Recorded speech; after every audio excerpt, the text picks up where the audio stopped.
कार्तिक मास महात्म्य कथा अध्याय 2। भगवान श्री कृष्ण आगे बोले, हे प्रिय, जब गुणवती को राक्षस द्वारा अपने पति एवं पिता के मारे जाने का समाचार मिला तो वह विलाप करने लगी।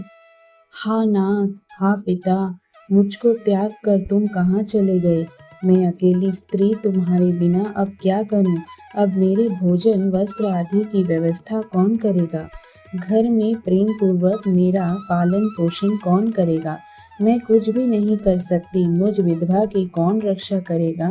मैं कहाँ जाऊं? मेरे पास तो अब कोई ठिकाना भी नहीं रहा।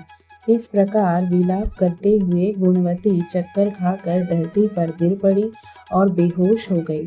बहुत देर बाद जब उसे होश आया तो वह पहले की भांति करुण विलाप करते हुए शोक सागर में डूब गई। कुछ समय के पश्चात जब वह संभाली तो उसे ध्यान आया कि पिता और पति की मृत्यु के बाद मुझे उनकी क्रिया करनी चाहिए जिससे उनकी गति हो सके। इसलिए उसने अपने घर का सारा सामान बेच दिया और उससे प्राप्त धन से उसने अपने पिता एवं पति का श्राद्ध आदि कर्म किया।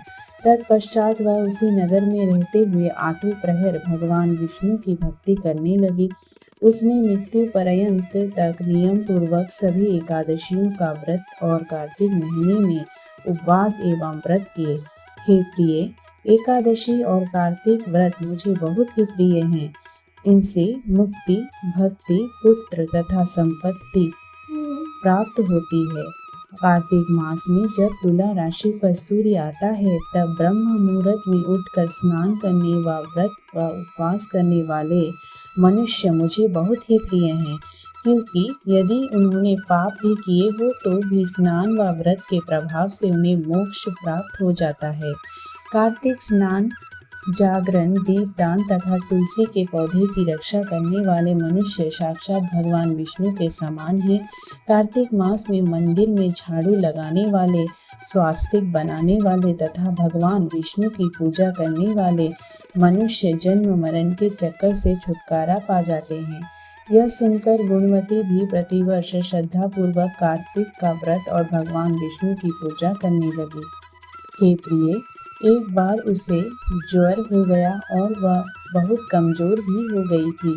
फिर भी वह किसी प्रकार गंगा स्नान के लिए चली गई।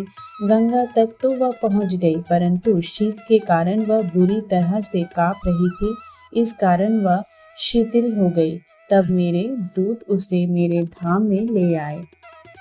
तत्पश्चात ब्रह्मा आदि देवताओं की प्रार्थना पर जब मैंने कृष्ण का अवतार लिया तो मेरे गण भी मेरे साथ इस पृथ्वी पर आए, जो इस समय यादव है।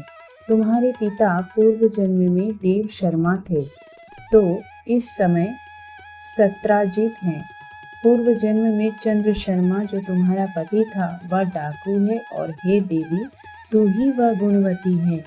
कार्तिक व्रत के प्रभाव के कारण ही तू मेरी अर्धांगिनी हुई है।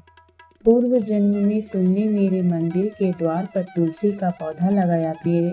इस समय वह तेरे महलों के आंगन में कल्प वृक्ष के विद्यमान है।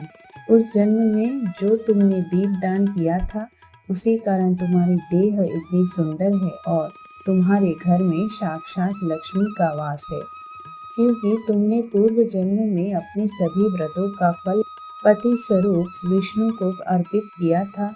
उसी के प्रभाव से इस जन्म में तुम मेरी प्रिय पत्नी हुई हो। पूर्व जन्म में तुमने नियम पूर्वक जो कार्तिक मास का व्रत किया था, उसी के कारण मेरा और तुम्हारा कभी वियोग नहीं होगा। इस प्रकार कार्तिक मास में व्रत आदि करने वाले मनुष्य मुझे तुम्हारे समान प्रिय हैं। दूसरे तब जब दान, यज्ञ आदि करने से प्राप्त फल कार्तिक मास में किए गए व्रत के फल से बहुत थोड़ा होता है, अर्थात कार्तिक मास के व्रतों का 16वां भाग भी नहीं होता है।